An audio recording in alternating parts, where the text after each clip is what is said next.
Coexisting with our mortal existence is the supernatural realm. The only thing that separates us from the other side is the veil of comprehension. Sometimes that veil thins and our worlds intersect.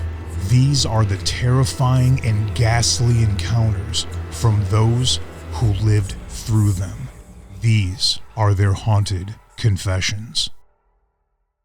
Throughout history, monsters, if you will, have walked amongst us and currently walk amongst us. Serial killers, mass murderers, people that are capable of unspeakable acts against their fellow human being. Sometimes these individuals are caught, imprisoned, and, in this case, executed.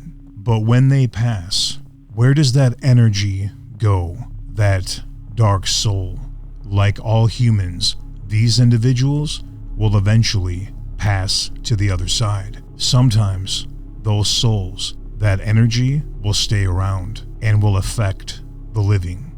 Danny Rolling, aka the Gainesville Ripper, responsible for 8 homicides. However, many have suspected over the years that there could have been more. Danny's gruesome and murderous rampage became the true-to-life inspiration for the screenplay that started one of the largest horror film franchises in cinema history, Scream. Now let me draw this dark, true-to-life parallel. Danny Rolling had committed 3 homicides in his hometown of Shreveport, Louisiana. He then went on the run and, for reasons unknown, chose and targeted Gainesville, Florida, of course a huge university town. As bodies began to pop up, nobody had a clue who was committing these atrocities. Bodies were turning up, but there were no suspects, no vehicles sighted, no eyewitness, no description. There was this overwhelming sense of fear and paranoia that rocked the community and the university. They started to wonder, could it be a fellow student? Could it be a faculty member? Maybe a professor? And even at one point, there was a rumor spreading that it was a pizza delivery person that would know people's comings and goings. When you think of that scenario and you compare it to the original film, Scream, you can see that parallel come to life. But sadly, what Danny Rolling did, his actions were far more gruesome, vile, and grotesque than even Hollywood could imagine. Danny was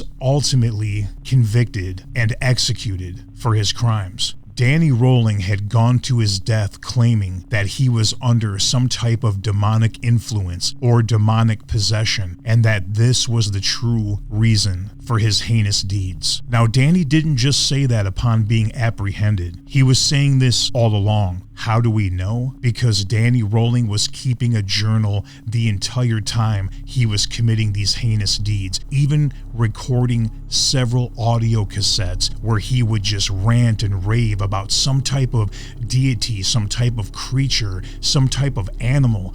It would morph, he would say. Several times he would refer to it in different ways. But at the end of the day, one fact always remained, either through his written journal, his audio recordings, or his drawings. Whatever this entity was, it would come for him. It would call for him. And when it did, he lost control.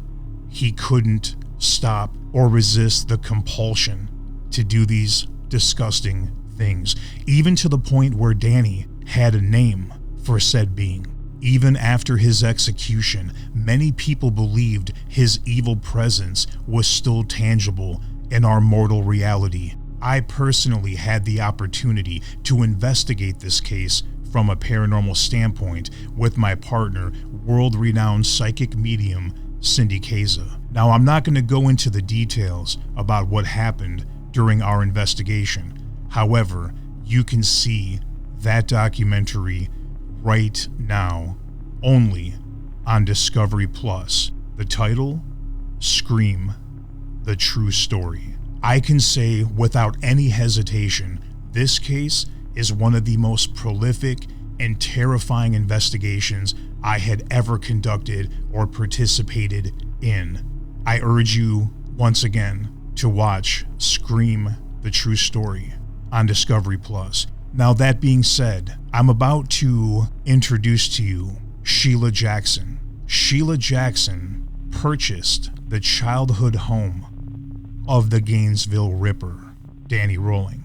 She had no idea what she was getting herself into, no idea the home's dark history, the events that took place there, and what's more, what was going to take place after she took possession. Sheila's life drastically changed. This is her story. The following story is brought to you by the support of my exclusive Patreon community. Please consider subscribing today. Go to patreon.com/Steve Shippy, patreon.com/Steve Shippy. You will instantly unlock hundreds of hours of exclusive content, over 60 paranormal investigation documentary episodes at some of the most haunted locations I have ever been. Be the first to know of my latest projects, appearances, investigation events, and more. Again, Patreon.com. Join a community of like-minded people. Join, binge, and participate. Haunted Confessions with Steve Shippy. Sheila Jackson from Shreveport, Louisiana. Sheila, you are the first guest of my new podcast, so I'm very, very excited to have you on here. Well, thank you. I'm excited to be here. All right, well, I guess, man, you know, a lot of people listening, I'm sure, definitely, I would say the majority of people saw the investigation that, you know, we did at your home. It was very intense, to say the least. But I guess maybe let's kind of start from the beginning. Of course, there's, you know, so much to this story that time just didn't permit for the film. So let me start off, Sheila. You know, give us a little bit of background on how did you come to own the childhood home of Danny Rolling, the Gainesville Ripper? My husband and I were out looking for a house, and we were attracted to the gate, being able to pull across the driveway so that the grandkids wouldn't run in the street, and we were attracted to the double carport that we could park side by side and not have to keep moving our cars around. And we liked the fact it didn't have any trees, so we wouldn't have any plumbing problems. Okay, so yeah, pretty matter-of-fact, straightforward. You were just kind of looking at structural things that just worked for you and your husband and your family. Right. Who did you purchase the home from exactly? Actually, from the father, James Rolling. Okay, so now did you happen to meet Mr. Rolling Sr.? Sure I did. He was there, and he was blind in one eye and deaf in one ear, but he signed all the paperwork to get the house sold. And I got a pretty good deal out of it. I got my student loan paid off. I got a new alarm system. I got my termites treated, and I got a brand new heating and air conditioning unit. You had mentioned the state that Mr. Rolling was in, Danny's father. You said he was blind in one eye and deaf in one ear. Now, can you, for the people listening, can you explain how that happened? He and Danny got into an argument, and Danny shot him right between the eyes. From what I gather, it was in our kitchen, because we still have the hole in the top of our cabinet in the kitchen. Yeah, I definitely recall. I was pretty shocked when I was standing in the kitchen with you at your home there in Shreveport, and you pointed out that bullet hole is still there, just plain as day. That being said, you know, Sheila, when you signed the papers, you know, with Mr. Rolling, were you aware of the situation, what had happened to him, whose home you were in? Was any of that brought to your attention? None of that was disclosed to us about a realtor that sold us the house. So nothing. You had no clue. No, I had no clue. I can understand that there is a degree of privacy to a point, but you know, such horrific things happen in that home. It just seems a little unfair, I guess, to some degree, that those things aren't disclosed to people who are out there looking for homes, unaware of the property that they might be putting their family in. This, of course, being one of those cases. But I guess go ahead and continue. So you meet with Mr. Rolling, and you sign the paperwork, and what happens from there? Well, that was August 10th of 2005, and August 11th of 2005, we moved in. And around November, right after Thanksgiving of 2005, we started having paranormal activity everywhere. Different noises in the house, knocking on the doors when we inside the house and nobody's outside. And we had objects that move, and we had different things we would put up in certain places, and we'd come back and they'd be in a different room. Okay, so now when you're talking about, I mean, that's a lot of different things right there that you just rattled off. Let's try to hone in on some of those specifically. So the activity begins around 2006, so roughly about a year after you guys moved in, because you purchased the home in 2005, and then the activity begins in 2006. Right after Thanksgiving of 2006 is when we started having all this activity. That parallel was instantly drawn in my mind, the fact that Danny Rolling, the Gainesville Ripper, was executed just a few weeks prior to the activity starting in your home. Well, I didn't know about all that. If you can, try to recall the very first instance that happened, the first time you knew something wasn't right, and what was it? My neighbors never walked on this side of the road. It was like they were scared to walk over here. They went to the opposite side of the road when they were walking down the street. And just happened a couple of times I tried to stop them and ask why. So that was unusual to me to come into a neighborhood and nobody walked on this side of the road. Even the children, when they got out of the school down the street, they would cross over to the other side of the road and keep going. And I would keep outreaching and one day, one of the neighbors a couple of houses further down on the other side of the road said, "Did you know the history of that house?" And that was somewhere around close to 2007, around January 2007, when I was told about all the things that had transpired. And I was already kind of puzzled because I had 9 keys to this one room in the house. And I wondered, why would a person need 9 keys to one room? 9 keys to one specific room in the house. Right. And which room was that in the home? That was the second room on the right, which is the most paranormal activity room of the house. Ah, okay. That's the room with the curtains. Right. Okay. So when you purchased the home and they gave you obviously your copies and your paperwork and all the keys and everything, there were 9 separate keys that all went to that one specific room. Right. Yeah, that's okay. That's highly unusual. Very interesting. It makes you wonder what exactly was happening in that room. However, I feel from some of the guidance I had during that investigation, I think a lot of those questions were answered, none of them being very good. What was that moment when you knew there was something now in your house? My husband and I were sitting in the living room watching a movie, and we were the only ones here, and we heard something fall in this same room back here. We got up and both of us came. Nothing was on the floor, and it's carpet. It was a noise like something that hit on a wooden floor, linoleum floor. And both of us looked at each other and we just kind of dismissed it. And then after that particular time, it started to get worse and worse. We had mouse that goes to the computer, would fly across the room, would actually disconnect from the computer. We had books that would fly across the room. It was just kind of spooky. And even the bathroom toilet seat in the middle of the night would plop down and go back up and plop back down and go back up. If you go in to brush your teeth or to comb your hair, noises would come in the bathroom. Scary stuff that a normal person wouldn't stay here. They probably would have been running out the door. Kind of the elephant in the room, so to speak. I remember I had asked you, and I know that so many people that watched the documentary, the investigation, all just wanted to know,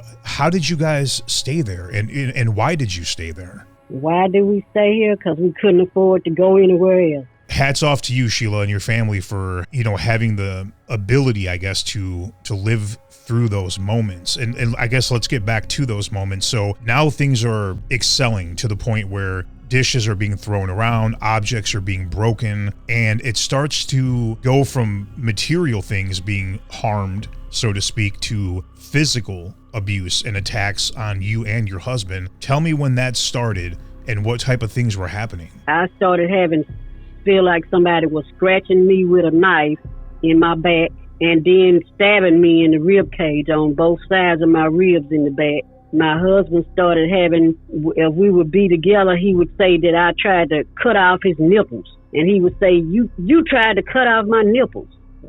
I don't understand why he started to attack or why whoever it was that was here started to attack us physically. I think they wanted us out of here. So you would actually truly feel that sensation as if you were being stabbed with a knife specifically. That stabbing pain in my rib cage felt just like a knife. Now, how often did you experience something like that where you felt an unseen force was literally trying to stab you? How often did that happen? 2 to 3 times or 3 or 4 times a week. It was that frequent. Would both of you experience things in the same night? No, it was alternating, because some nights he would scream and he would go, oh, and I would shake him, and whenever I would ask him what was going on, he said a ghost was chasing. Did he ever have a description of this ghost that he saw? I mean, did he just say who he thought it was or what the individual looked like or any detail? No, he kind of hush about what actually happens in his dreams. I see. Okay, he just didn't want to talk about it. Right. He kind of got defensive when I asked him about it. I guess that's kind of a natural defense mechanism to some degree. I mean, how did you guys cope with this? So you're in your own home. This is your sanctuary. You're trying to rest. You're trying to sleep. This is what's happening to you in your own bed. I mean, did you try to do anything? I mean, prayer? Yeah, we prayed a lot and we got up a lot during the night. He would get up or I would get up and try to stay woke pretty much on a regular basis. And when you did these prayers and got up, did the activity continue at all? Did you feel that it was gone and would come back, or did you feel like it was always there? It felt like it left and came back. Now, did you ever hear any voices in the house? Yes, there's a lot of times it sounds like my husband's voice, even when he's not home. Okay, now it sounded like your husband's voice when he wasn't home, as if something was mimicking. Yes. What would it say? Sheila, you know you don't belong here, and you got to get out. But it sounded just like my husband's voice. And this voice was literally telling you, you don't belong here, you need to get out, you need to go? Right. Could you tell what direction it was coming from? Was it coming from a certain part of the house? It was coming from this room with the 9 keys, with no doubt. Okay, the notorious curtain room. So I guess that would be one of the many reasons that you were very reluctant to show me that room in the house. Right. And for a long time, I kept the doors closed. I was scared to even come in here and use the computer. Now, did you ever see anything physically? I mean, besides the things that would be thrown around, of course, the dishes and other items that were thrown and broken, you heard voices when nobody was there, but did you ever see anything? We saw many shadows, even caught them on our camera that's inside the house. Oh, on the security camera. Right. Describe for the people listening, what did you see? Somebody walking down the hallway, coming toward the living room. It would go through the living room wall, and then it would come back on the other side of the kitchen wall. It's kind of like a reddish blue light that you would see something flickering as though it's something shining, but it's moving at the same time. And what went through your mind, you and your husband, when you're reviewing this surveillance footage and you are seeing this spirit in the hallway? What were you saying to each other? What were you guys thinking? We needed to get a priest.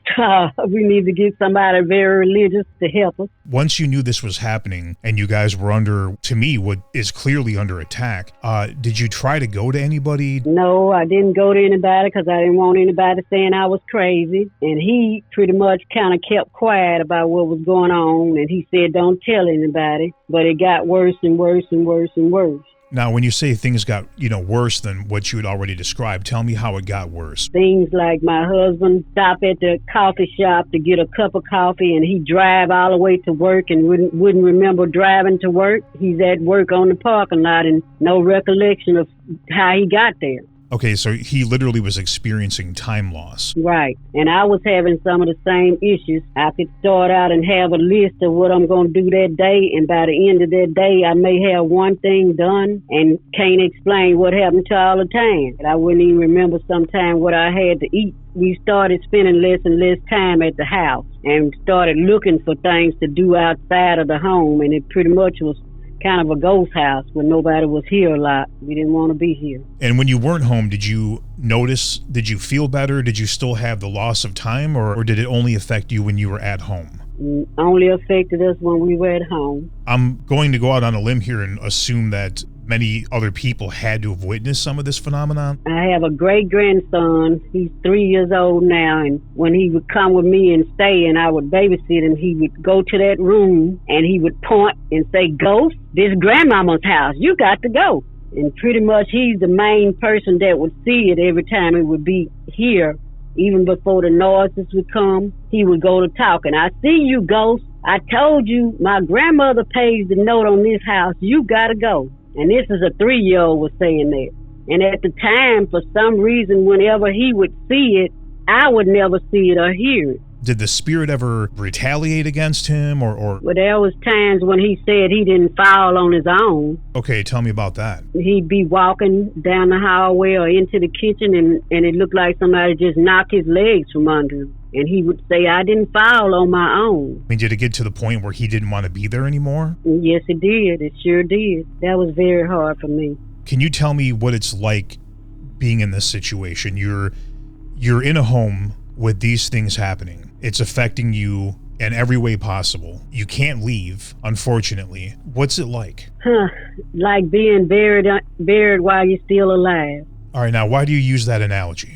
That's what I feel like I'm being buried while I'm still alive and I can't get out. I'm here and I can't go anywhere. I can't get out of where I'm at, and it's like it's amounted more and more and more, and it just wasn't a way out. And after y'all came and did the documentary, it slacked up, but it moved to my daughter and my grandson's house. So this is a new twist here now. So after the investigation we had at your house and after we brought in Mr. Salerno to do the minor rite of exorcism on the house, the activity stopped in your home. That's correct? Correct. But it moved to a family member's house. Now, explain that to me. I need to hear this. My grandson, he started acting strange and acting different than his normal demeanor. He started doing a lot of profanity. He put all of his furniture and everything out on the road. He was on top of the roof of his house. He had cut the electric wiring to all of the people in the apartments that he was living in, and the police was called and they were getting ready to actually shoot him. He was yelling and yelling, saying he was Gemini and that the world was coming to an end and everybody needed to repent. He was saying his name was what? Gemini, because I was at his house trying to get him to open the doors, and he said the demons told him if he opened the doors or the windows, he was going to die. Now, had you ever known him to ever act this way at all? No. It's not a mental illness or substance abuse? I mean, there was no logical explanation for any of this? No, sir, it wasn't. And my daughter and I, we took communion and we prayed together before we went over to his apartment. He lives across the street from her. And when we saw we couldn't get through to him, we came back and prayed again. And the next thing I know, around November 10th, my daughter put a chain around her refrigerator. She put all of her furniture on the road. She started acting odd and she started talking weird, and she said dead people were coming on her job talking to her. She was telling me about family members that died 80 and 90 years ago that was coming to visit her, torn up the Bible and had it torn up everywhere all over the floor. And she had pulled her stove out of the wall, the gas part and everything. And she was talking odd. She was walking around like she was normal, but she was leaned over like it was hurting her to walk. And she had wrote on her walls in every room. She had a circle, a cross, and she wrote something about I am the queen, we are the people, and then she kept writing net, N-E-T. She had pulled all of the wall, the sockets where the lights and the smoke detectors on the wall. She had pulled all of them out and the wires were just exposed. I mean, she could have literally been electrocuted. Right, and she kept saying she was normal. But when I saw all the writing in the pictures, I mean, this is literally on every last wall in her entire apartment. On the closet doors, on the walls, and all I remember is she had bags of clothes everywhere. She had those curtains. The curtains? She had the curtains. She had taken those curtains to her apartment to use. She took the curtains from your house to her house? Right, because I brought all new curtains. She, knowing what those curtains were, decided to put them in her house? No, she didn't understand the connection with the curtains. She just thought they were just curtains that she could put in her house. They sent the police to her apartment to evaluate her, and if they found that she was suicidal or homicidal, they were going to admit her against her will. Well, when the police showed up, she had taken the chain off the refrigerator. She still had all the writing with the net and all the eyes and stuff on the wall. But when he talked to her, she took him for a walk through the house, and he called me back and said she wasn't suicidal or homicidal, so he couldn't take her to the hospital. So this literally all began because she took those curtains to her house. Right, and her son was coming to visit her house. He would come there and get food, or he would come and just check on her. And he lives literally 2 houses down and on the other side of the road from her. I'm almost speechless. I mean, that I can't believe that actually happened. She had no idea. You guys got rid of them. She didn't realize, just thought you were getting rid of some old furnishings, picked them up, took them home, and put them on her window? Right.